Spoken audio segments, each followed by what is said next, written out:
Welcome to morning మన్నా. నేటి వాక్య దర్శనం కొరకు యోహాను సువార్త 1వ అధ్యాయం 50వ వచనం. అందుకు యేసు, ఆ అంజూరపు చెట్టు క్రింద నిన్ను చూచితినని నేను చెప్పినందువలన నీవు నమ్ముచున్నావా? వీటికంటే గొప్ప కార్యములు చూతువని అతనితో చెప్పెను. మరొకసారి యేసుక్రీస్తు ప్రభు నతనయేలుతో మాట్లాడిన సందర్భంలో యేసుక్రీస్తు ద్వారా నతనయేలు జీవితంలో జరిగిన సంఘటనలను బట్టి అలాంటి సంఘటనలే మన జీవితాల్లో కూడా జరుగుతున్నాయి, జరగబోతున్నాయని మనం ఎరిగిన వారమై 4 ప్రాముఖ్యమైన సత్యాలను ఈ ఉదయకాల సమయంలో మనం గ్రహించాలి. నెంబర్ 1, బిలీఫ్ టెస్టెడ్, పరీక్షింపబడుచున్న నమ్మకము. ఆ అంజూరపు చెట్టు క్రింద నిన్ను చూచితినని నేను చెప్పినందువలన నీవు నమ్ముచున్నావా? యేసు నతనయేలుతో చెప్పినట్లుగా నేను చెప్పటం వల్ల నమ్ముతున్నావా అన్న మాటను మనం జాగ్రత్తగా ఆలోచన చేస్తే చాలా సందర్భాల్లో చిన్న చిన్న విషయాల మీద మనము చాలా ఎగ్జైట్ అవుతూ ఉంటాం. యేసుక్రీస్తు కూడా నతనయేలు చెట్టు క్రింద ఉన్నాడు అన్న చిన్న సత్యాన్ని బట్టి నతనయేలు బాగా ఆనందము, సంతోషం వ్యక్తం చేసినట్లుగా, విస్మయము పొందినట్లుగా దేవుని వాక్యంలో మనం చూడవచ్చు.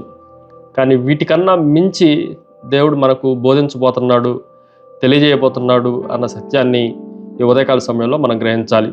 రెండో విషయాన్ని మనం ఆలోచన చేయాలి. బిగ్గర్ ప్రామిస్, పెద్ద వాగ్దానాలు. అందుకే వీటికంటే గొప్ప కార్యములు చూతువని, చెట్టు కింద ఉన్నానని చెప్పటం పెద్ద విషయమే కాదు, కానీ దానికన్నా మించిన కార్యాలు, వాటికన్నా గొప్ప కార్యాలు నువ్వు చూడగలవు అని దేవుడు ఉన్నతమైన వాగ్దానాన్ని నతనయేలుకు ఇచ్చినట్లుగా ఈ వచనంలో నుండి మనం గ్రహించవచ్చు.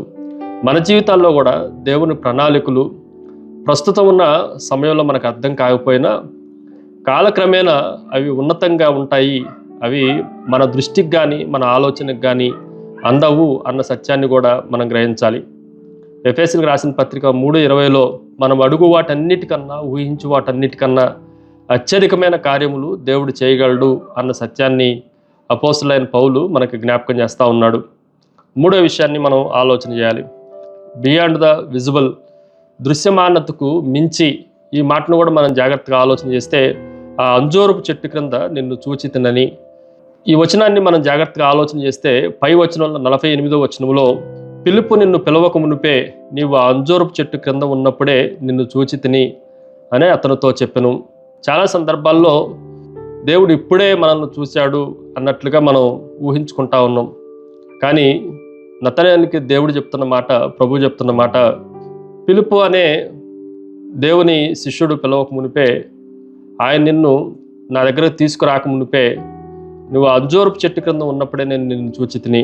మన జీవితాల్లో కూడా మనం జాగ్రత్తగా ఆలోచన చేస్తే తల్లి గర్భంలో మనం రూపింపబడక మునిపే, జగత్ పునాది వేయబడక మునిపే, ఈ లోకంలోనికి మనం రాక మునిపే దేవుడు మనల్ని ఎరిగినవాడు, మనల్ని చూస్తున్నవాడు అన్న సత్యాన్ని మనం ఎప్పుడూ జ్ఞాపకం ఉంచుకోవాలి. చివరిగా 4వది, బోల్డ్ ఎక్స్పెక్టేషన్, ఘనమైన నిరీక్షణ. వీటికంటే గొప్ప కార్యములు నువ్వు చూడగలవు అని నతనయేలుకి చెప్పినప్పుడు సందేహింపక ఆయన అంగీకరించినట్లుగా దేవుని వాక్యంలో మనం చూడవచ్చు. అందుకే ఆయన పునరుద్ధానమందు, పెంతెకోస్తు పండుగ దినమందు దేవుని యొక్క అద్భుత కార్యాలన్నీ చూడగలటానికి దేవుడు అవకాశాన్ని ఇచ్చిండు. మన జీవితాల్లో కూడా దేవుడు గొప్ప కార్యాలు చేయబోతున్నాడు.